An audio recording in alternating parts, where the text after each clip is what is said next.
इस वीडियो में हम एनसीईआरटी पैटर्न पर आधारित क्लास 10 के मैथमेटिक्स के चैप्टर 12 के एक्सरसाइज 12.1 के क्वेश्चन नंबर 1 को लर्न करेंगे।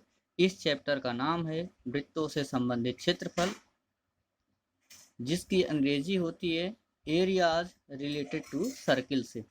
एरियाज में क्षेत्रफल, रिलेटेड में संबंधित, टू मीन्स से, और सर्किल से वृत्तों। एरियाज रिलेटेड टू सर्किल से वृत्तों से संबंधित क्षेत्रफल। तो चलिए देर न करते हुए आते हैं क्वेश्चन पर।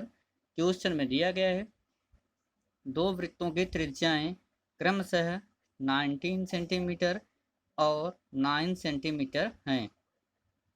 उस वृत्त की त्रिज्या ज्ञात कीजिए जिसकी परिधि इन दोनों वृत्तों की परिधियों के योग के बराबर है। प्रश्न में दिया गया है एक पहला वृत्त है जिसकी त्रिज्या 19 सेंटीमीटर है और एक दूसरा वृत्त है उसकी त्रिज्या 9 सेंटीमीटर है। अब हमें ऐसे वृत्त की त्रिज्या ज्ञात करनी है जिसकी परिधि इन दोनों, यानी पहले वृत्त की परिधि और दूसरे वृत्त की जो परिधि होगी उन दोनों के योग के बराबर हो। आइए हम इसका सलूशन देखते हैं। गिवन दैट दिया है कि पहले वृत्त की त्रिज्या, यहाँ पे पहले वृत्त की त्रिज्या कितना दिया है 19 सेंटीमीटर। तो पहले वृत्त की त्रिज्या हमने इसे R1 मान लिया, त्रिज्या को R से दिखाते हैं। अब पहले वृत्त की त्रिज्या है इसलिए इसे हम R1 से दिखाएंगे। तो R1 की वैल्यू दी गई है 19 सेंटीमीटर, तो इसे हम लिख लेंगे 19 सेंटीमीटर। और दूसरे वृत्त की त्रिज्या, क्योंकि दो वृत्त थे, पहले की त्रिज्या 19 सेंटीमीटर थी और दूसरे की त्रिज्या 9 सेंटीमीटर। तो दूसरे वृत्त की त्रिज्या, अब पहले वृत्त के लिए R1 माना है हमने, तो दूसरे वृत्त के लिए क्या मान लेंगे R2। यहाँ पे R2 की वैल्यू दी गई है 9 सेंटीमीटर। पहले की 19 सेंटीमीटर थी और दूसरे की थी 9 सेंटीमीटर, इसलिए हम इसे लिख लेंगे 9 सेंटीमीटर। और अब उस वृत्त की त्रिज्या ज्ञात कीजिए, अर्थात एक वृत्त की और बात की जा रही, तो हम मान लेंगे जिस वृत्त की बात की जा रही है वो हमारा तीसरा वृत्त है। इसलिए माना तीसरे वृत्त की त्रिज्या, अब त्रिज्या किससे दिखाते हैं R से। हमने इसे मान लिया कि तीसरे वृत्त की त्रिज्या हमारा क्या है R3 है, क्योंकि वो त्रिज्या हमें ज्ञात करनी थी, उसकी कोई वैल्यू नहीं दी गई थी। पहले की 19 सेंटीमीटर दी गई थी, दूसरे की 9 सेंटीमीटर, लेकिन तीसरे की कुछ भी नहीं दी गई थी, इसलिए हमने मान लिया माना तीसरे वृत्त की त्रिज्या। अब त्रिज्या को R से डिनोट करते हैं, तो तीसरे वृत्त की त्रिज्या R is equal to R3। अब यहाँ पे बात हो रही थी जिसकी परिधि, अर्थात तीसरे वृत्त की परिधि इन दोनों वृत्तों की परिधियों के योग के बराबर हो। तो चूंकि हम जानते हैं वृत्त की परिधि इज इक्वल टू होता है 2 पाई R।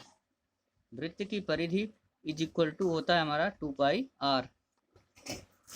इसलिए पहले वृत्त की परिधि, अब ध्यान दीजिए पहले वृत्त के लिए हम चल रहे हैं, तो वृत्त की परिधि is equal to 2 pi R होता है। यहाँ हम लिखेंगे 2 पाई, और जहाँ पे R1 है, क्योंकि पहले वृत्त की बात की जा रही है तो पहले वृत्त की त्रिज्या हमने R1 मान रखा था, इसलिए हम इस R की जगह रखेंगे R1 इज इक्वल टू, अब यहाँ ध्यान दीजिए इसे हम करेंगे 2 और ये रहेगा हमारा पाई रहेगा R1 की वैल्यू 19 सेंटीमीटर दिया गया है, क्योंकि पहले वृत्त की त्रिज्या 19 सेंटीमीटर थी। तो इस R1 के स्थान पे हम रख देंगे 19, और जब इसका मल्टीपल करेंगे 19 सेंटीमीटर का मल्टीपल करेंगे 2 में, तो हमारा हो जाएगा 19 2 जा 38, और ये पाई है तो इस पाई को हम यहाँ पे बगल में लिख देंगे।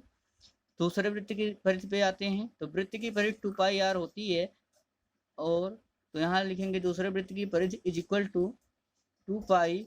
अब हमने दूसरे वृत्त की त्रिज्या को R2 मान रखा है, इसलिए इस R के स्थान पे हम यहाँ पे क्या रखेंगे R2, 2 pi R2 is equal to, अब यहाँ से हम करेंगे 2 पाई इंटू R2 की वैल्यू दी गई 9 सेंटीमीटर, तो यहाँ से हम क्या लिखेंगे 9 सेंटीमीटर, मल्टीपल करेंगे तो 9 2 सा 18, और ये हमारा पाई है, जिसे हम लिख लेंगे पाई। इसी के साथ अब हम आते हैं तीसरे वृत्त की त्रिज्या पे। तो तीसरे वृत्त की त्रिज्या हमने मान रखा है R3, तो तीसरे वृत्त की जब परिधि निकालेंगे तो 2 पाई होगा ही, इसे लिखेंगे हम 2 पाई, लेकिन इस R के स्थान पे, त्रिज्या के स्थान पे, क्योंकि हमने तीसरे वृत्त की त्रिज्या को R3 मान रखा है, इसलिए हम इस आर के स्थान पे हम R3 रखेंगे।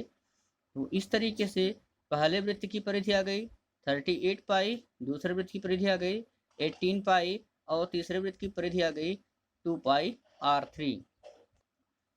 अब अकॉर्डिंग टू क्वेश्चन, प्रश्न के अनुसार प्रश्न में दिया गया था कि जो तीसरे वृत्त की परिधि है वो पहले वृत्त की परिधि और दूसरे वृत्त की परिधि के बराबर है। ऐसा ही प्रश्न में दिया गया था कि जो तीसरे वृत्त की परिधि है वो पहले वृत्त की परिधि और दूसरे वृत्त की परिधि के योग के या जोड़ के बराबर है।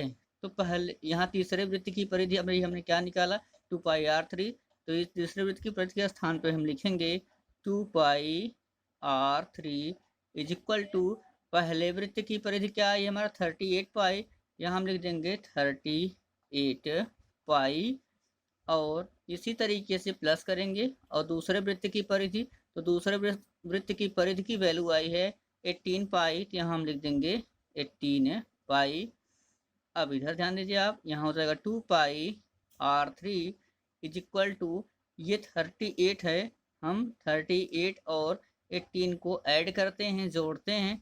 यहाँ 8 हो जाएगा हमारा 16 की 6 कैरी 1 हो जाएगा, 3 और 1 हमारा हो जाएगा 4 और कैरी 1 कितना हो जाएगा हमारा 5। तो 56 यहाँ पे पाई हो जाएगा। अब ध्यान दीजिए हमें R3 निकालना है कि तीसरे वृत्त की त्रिज्या क्या थी। तो यहाँ से अगर हम R3 इज इक्वल टू करेंगे, यहाँ 2 पाई R3 के साथ इनटू में है, इधर 56 है तो 56 पाई इधर हम लिखेंगे और ये 2 पाई जो R3 के साथ इनटू में था इधर अपान में आएगा, अपान हो जाएगा हमारा R, ये हमारा बल्कि R3 में से रख दिए और 2 पाई यहाँ नीचे ला रहे हैं तो हमारा हो जाएगा 2 पाई। अब ध्यान दीजिए इस पाई से ये पाई कैंसिल होगा, हालांकि हम काटते नहीं, ऐसा दिखा रहे हैं आपको थोड़ा समझ में आ जाए। और जब 2 से डिवाइड करेंगे पाई से पाई कैंसिल हुआ, उसका काम खत्म हुआ। यहाँ हमारा आ जाएगा R3 इज इक्वल टू, अब यहाँ से इसे डिवाइड करेंगे 2 2 ज़ा 4, बचा हमारा 5 में से 1 हो गया 16, 2 8 जा 16। अब त्रिज्या सेंटीमीटर में दी गई थी तो इसको भी हम लिख लेंगे 28 सेंटीमीटर। यहाँ पे फाइनल में हम लिख देते हैं, इसलिए उस तीसरे वृत्त की त्रिज्या R3 इक्वल टू 28 सेंटीमीटर है, जिसकी परिधि इन दोनों वृत्तों की परिधियों की योग के बराबर है। इसलिए उस तीसरे वृत्त की त्रिज्या R3 इक्वल टू 28 सेंटीमीटर है, जिसकी परिधि इन दोनों वृत्तों की परिधियों के योग के बराबर है। इस तरीके से हमारा क्वेश्चन सॉल्व हुआ। आशा करता हूँ कि आपको मेरा वीडियो पसंद आया होगा। अगर आपको ये मेरा वीडियो पसंद आया हो तो आप लाइक ज़रूर कीजिएगा और आप कमेंट करना बिल्कुल ना भूलिएगा कि आपको ये मेरा वीडियो कैसा लगा। इसके अलावा मेरा आपसे निवेदन है कि अगर आप मेरे चैनल पर नए हों तो आप मेरे चैनल को सब्सक्राइब जरूर कर लीजिए और जैसे ही आप सब्सक्राइब करते हैं, सब्सक्राइब बगल में बेल आइकन दिखेगा जो घंटी का आकार का दिखता है, उसे प्रेस करना या दबाना बिल्कुल ना भूलिएगा। इससे आपको लाभ ये होगा, इससे पहले मैंने क्लास 10 के चैप्टर 8, चैप्टर 9, चैप्टर 10 को भी पढ़ा रखा है, तो उनके वीडियो भी आपको वीडियोज बॉक्स में आसानी से मिल जाएंगे। और बेल आइकन दबाने से फ़ायदा आपको ये होगा कि जो वीडियो मैं नए अपलोड करूँगा उनकी नोटिफिकेशन सबसे पहले आपके पास पहुँचती रहेगी।